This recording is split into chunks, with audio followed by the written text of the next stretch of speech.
எல்லாருக்கும் வணக்கங்க. இந்த வீடியோவில் நம்ம எதை பற்றி பார்க்க போகிறோம் அப்படின்னா, நேற்று நடந்த எஸ்ஐ வழக்கு பற்றி தாங்க பார்க்க போகிறோம். கோர்ட்டில் என்ன நடந்துச்சு, அரசு தரப்பு வக்கீல் என்ன சொன்னாங்க, அப்புறம் கனம் நீதிபதி அவர்கள் என்ன சொன்னாங்கங்கிறத பற்றி நம்ம டீட்டெயிலாக பார்த்துருவோம். அதில் எல்லோரும் கொஞ்சம் பொறுமையாக பாருங்கள், நம்ம ஸ்கிப் பண்ணாமல் பாருங்கள், சரிங்களா? அதாவது அரசு தரப்பு வழக்கறிஞர் அவர் தரப்பு வாதத்தை எடுத்து வைக்கிறார். என்ன வைக்கிறாரு அப்படின்னா, 2023 ஆண்டுக்கான ப்ராசஸ் இன்னும் பெண்டிங்கில் இருக்கிறது. 2023 உள்ள ப்ராசஸ் கம்ப்ளீட் செய்தால்தான் 2024 ஆண்டுக்கான ப்ராசஸை நாங்கள் ஸ்டார்ட் பண்ண முடியும். அதனால் தற்போது நீங்கள் 2023 ஆண்டுக்கான அந்த ப்ராசஸை முடித்து வைக்க வேண்டும் என்று நீதிபதிகிட்ட சொல்கிறாரு.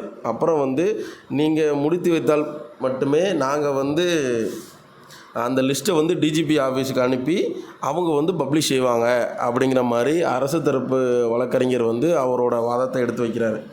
அதுக்கு நீதிபதி அவர்கள் என்ன சொல்கிறாங்க அப்படின்னா, நெக்ஸ்ட்டு ஹியரிங்கில் 2023 ஆண்டுக்கான லிஸ்ட்டை சப்மிட் செய்யுங்க, நீங்கள் எனக்கு சப்மிட் பண்ணுங்கள், நாங்கள் அதை சரி பார்த்துட்டு அதுக்கு அப்புறம் நீங்கள் 2024-25 ஆண்டுக்கான ரெக்ரூட்மெண்ட் ப்ராசஸை ஸ்டார்ட் செய்யலாம், அதில் எந்த பிரச்சனையும் இல்லை அப்படிங்கிற மாதிரி சொல்கிறாங்க.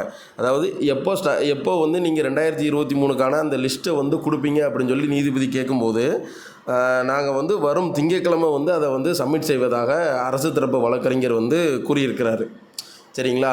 அதாவது நோட்டிஃபிகேஷனுக்கு தடை இல்லை தான், ஆனால் 2023 ஆண்டுக்கான இப்போது கோர்ட்டில் வழக்கு இருக்குல்ல, அந்த லிஸ்ட்டு அதாவது கனம் நீதிபதி அவர்கள் முன்னாடி இவங்க சப்மிட் செய்யணும். அதாவது அரசு தரப்பு வழக்கறிஞர் சப்மிட் செய்யணும்.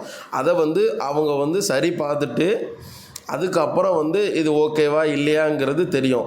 ஸோ 25ஆம் தேதி இந்த கேஸை நீதிபதி அவர்கள் ஒத்தி வச்சுருக்காங்க. அவங்க திங்கக்கிழமைக்குள்ளே சப்மிட் செஞ்சுருவாங்க அப்படிங்கிற மாதிரி அவங்க உத்தரவாதம் கொடுத்துருக்காங்க. நாங்கள் சப்மிட் செஞ்சுருவோம் அப்படின்னு சொல்லி அரசு தரப்பு வழக்கறிஞர் உத்தரவாதம் கொடுத்துருக்கிறாரு. சப்மிட் செய்கிறாரா என்னங்கிறத நம்ம பொறுத்திருந்தான் பார்க்கணும். இந்த கேஸு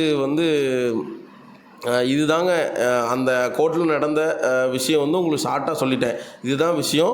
இது வச்சு நீங்கள் என்னங்கிறத உங்களுக்கு எல்லாத்துக்கும் புரிஞ்சிருக்குன்னு நினைக்கிறேன். சீக்கிரம் இந்த கேஸ் முடியும் தான் எல்லாத்துக்கும் தோணிகிட்டு இருக்கு, முடிஞ்சிரும் தான் நினைக்கிறேன். ஆனால் இவங்க அந்த திங்கக்கிழமை சப்மிட் பண்ணலை அப்படின்னா கொஞ்சம் சிக்கல் தான். சப்மிட் பண்ணிடுவாங்கன்னு நினைக்கிறேன். சரி, பொறுத்திருந்து பார்ப்போம். உங்களுக்கு வேறு எதுவும் டவுட் அப்படின்னா கமெண்ட் பண்ணுங்கள், லைக் பண்ணுங்கள், ஷேர் பண்ணுங்கள், சப்ஸ்கிரைப் பண்ணுங்கள். தேங்க்யூ.